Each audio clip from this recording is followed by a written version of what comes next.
9 BLO की मौत हुई उत्तर प्रदेश में। अनुमा आचार्य, भाई ये गुरु प्रकाश पासवान लगातार कहते हैं आप डेड इकोनॉमी, ट्रंप के बयान का समर्थन कर देते हैं, आप जॉर्ज सोरोस के साथ जाकर खड़े हो जाते हैं, जो भारत को डिस्टेबलाइज करना चाहते हैं उन ताकतों के साथ आप शाना बशाना जाकर शिरकत करते हैं, और ये तो 2014 से कर रहे हैं आप। अनुमा, मुझे तो लगा आप मुझे भूल गई हैं कि आखिरी तक आपने मुझे पूछा ही नहीं। देखिए, डिजिटल इंडिया जरूर हुआ है, लेकिन डिजिटली लोगों को एजुकेट नहीं किया गया है, और खास तौर पे भारत की भारतीय जनता पार्टी के, क्योंकि वर्चुअल प्राइवेट नेटवर्क सब लोग यूज करते हैं। इतने साइबर क्राइम हो रहे हैं, वीपीएन का नाम तो सबने सुना ही होगा। पेगासस जैसे टूल आ जाते हैं जब लोगों के ऊपर ट्रैक किया जाता है, या उनको अदरवाइज उनके बैंक को ट्रैक किया जाता है, या फिर वो वाईफाई के ऐसे जगह पे जाते हैं जहां कैफे है, जहां और चीजें हैं, जहां पे उनके अकाउंट को इनसिक्योरिटी होती है। ऐसे में लोग वीपीएन का यूज करते हैं, वर्चुअल प्राइवेट नेटवर्क का, उसको लॉग इन करते हैं, कोई गुनाह नहीं है। तो ये वर्चुअल प्राइवेट नेटवर्क का कोई भी यूज कर सकता है। इससे भारत विरोध कैसे हो गया? बीजेपी सिर्फ एक पार्टी है और अनपढ़ पार्टी है डिजिटली, इसलिए ये इस तरह की बातें करते हैं। और पार्टी ऐसी है कि कुंठित है, उसको हर चीज में, हर फाशिस्ट सरकार ऐसी होती है, उनको विपक्ष को डेमोनाइज करके ये दिखाना होता है कि वो देशद्रोही है, जबकि देशद्रोही तो सब जानते हैं, भारतीय जनता पार्टी, उनके पूर्वज सब रहे हैं हमेशा से। नॉट वीपीएन या और दूसरे जो वीपीएन हैं वो क्या करते हैं? आपके अकाउंट की सुरक्षा करते हैं। आप अगर कहीं जा रहे हैं, कोई अगर महिला है उसकी ट्रैकिंग वो नहीं कर सकते अगर आप वीपीएन यूज कर रहे हैं तो। ये सारी चीजें, अभी आरएसएस का रिसेंटली नाम आया अमेरिका में, कैसे आरएसएस ने लॉबिंग करने के लिए $300 मिलियन या जितना भी अमाउंट दिया, तो वो आपने सुना है। अभी ज्यादा दिन पुरानी बात नहीं है। इसी पे से तो ध्यान हटाना है, इसी पे से तो ये टूल किट वाली कहानी सुनानी है। भारतीय जनता पार्टी के पास कभी कोई ना विचार है ना चिंतन है, सिर्फ। लेकिन अभी आशुतोष जी ने, अनुमा आचार्य, बिल्कुल सत्ता के चरित्र को हूबहू सामने रख दिया आईने की तरह। भाई इंदिरा गांधी ने 1971 में इसी विदेशी टूल किट का इस्तेमाल किया, 80 में इसी विदेशी टूल किट का इस्तेमाल किया। वो तो कह रहे सत्ता का चरित्र यही है।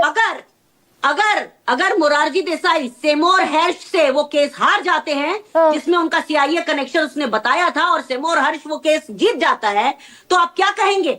वो तो दूसरी अदालतों में हुआ ना, अमेरिका की अदालत में हुआ ना, तो वहां तो वो आ रहे थे। तो इस तरह से कह देना। आप सबको मालूम है ललित नारायण मिश्रा जी की स्टेज पर हत्या की गई थी बम के धमाके से, और जेपी ने कह दिया था, और अगर आप ढूंढेंगे तो मिल जाएगा कि किस तरह से जॉर्ज फर्नांडिस खुद ने कहा था कि मैं सीआईए की मदद लूंगा इंदिरा गांधी जी को हटाने के लिए। तो ये हर जगह ऐसा सही नहीं है। लेकिन अनुमा, क्या दरअसल कुछ चीजें सिंबॉलिक होती हैं पॉलिटिक्स में, इन चीजों से बचा जा सकता है कि भाई यूरोप में बैठकर, अमेरिका की धरती पर बैठकर राहुल गांधी कह दें कि भारत में लोकतंत्र नहीं है, there is no democracy, there is a dead economy. इस पार्टी ने मेरे देश की सेना को इतना कमजोर किया है, संख्या बल में तो किया ही है, पिछले 11 साल से एक टेंडर नहीं डाला है इन्होंने। मैं भारतीय वायुसेना की बात करूं, एक टेंडर नहीं डाला है। आखिरी टेंडर 2009-10 में यूपीए की सरकार ने डाला था। तो ये जब सेना की बात करते हैं तो ऐसा लगता है कि जो सीआर है ना, वो एक खाल ओढ़ के बात कर रहा है। इन्होंने सेना को संख्या बल में कम किया है, 2-2.5 लाख वैसे ही सैनिक कम हो चुके हैं अग्निवीर के कारण, आपने सुना ही होगा। मेजर जनरल जीडी बख्शी भी इसके बारे में बात करते हैं। तो ये लोग जो देशभक्त बनना चाहते हैं, दरअसल ये देश की सेना को खोखला कर रहे हैं। नहीं, आप भी दरअसल एक इजी पैसेज, अनुमा जो मैंने सवाल पूछा, एक सेकंड, आप भी इजी पैसेज देने का काम करते हैं ना, आप भी कोई इजी पैसेज दे देते हैं। भाई सिंबलिज्म है कि राहुल गांधी ने अमेरिका की धरती पर, यूरोप की धरती पर, लंदन में किसी यूनिवर्सिटी में कह दिया Bharat is a dead economy, India is a dead economy, कह दिया भारत में डेमोक्रेसी नहीं है। जब इनकी वोट चोरी साबित होती है ना गरिमा जी, तभी इस तरह की बातें करते हैं। आपको याद होगा रोना विलियम्स का केस, जिसमें ईमेल प्लांट की गई थी, ये कहा गया था कि मोदी जी की जान को खतरा है।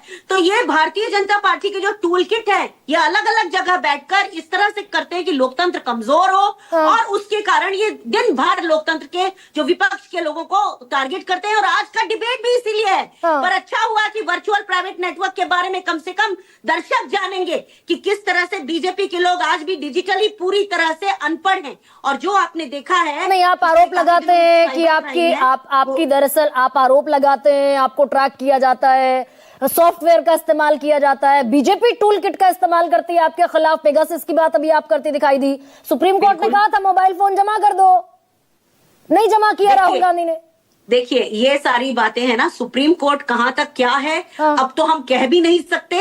अब तो लोकतंत्र खाली दिखावे का लोकतंत्र रह गया है। अगर 7 अगस्त को जो राहुल गांधी जी ने जो प्रेस कॉन्फ्रेंस की थी, 18 सितंबर को जो प्रेस कॉन्फ्रेंस की थी, उसके बाद अगर इस सरकार को अगर कुछ कानूनी कार्यवाही करनी थी तो करती, लेकिन सारे सबूत हमारी तरफ हैं। हम जानते हैं क्यों बार बार एसआईआर का केस लंबा चलाया गया, पूरा बिहार का चुनाव हो गया। ये सारी चीजें सुप्रीम सबको कोर्ट दिखती हैं।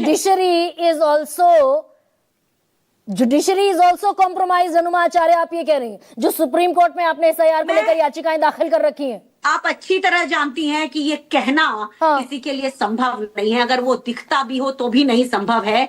हमारे देश में ये अग्निवीर को हटाने के लिए भी लोग सुप्रीम कोर्ट में गए, क्या सुप्रीम कोर्ट ने कोई फैसला किया उस फेवर में? ये तो बहुत बड़ी बात फिर दुर्भाग्य ये अनुमाचार्य है आप कह रही हैं। उदयवीर जी भाई, अगर सत्ता इतनी ऑटोक्रेटिक है कि जो सवाल पूछे उसे पाकिस्तानी घोषित कर दो, फिर उसकी ना कहीं सुनवाई है, ना दस्तावेज है, ना कागज है, ना सुप्रीम कोर्ट उस पर कुछ करता दिखेगा, फिर तो दरअसल विपक्ष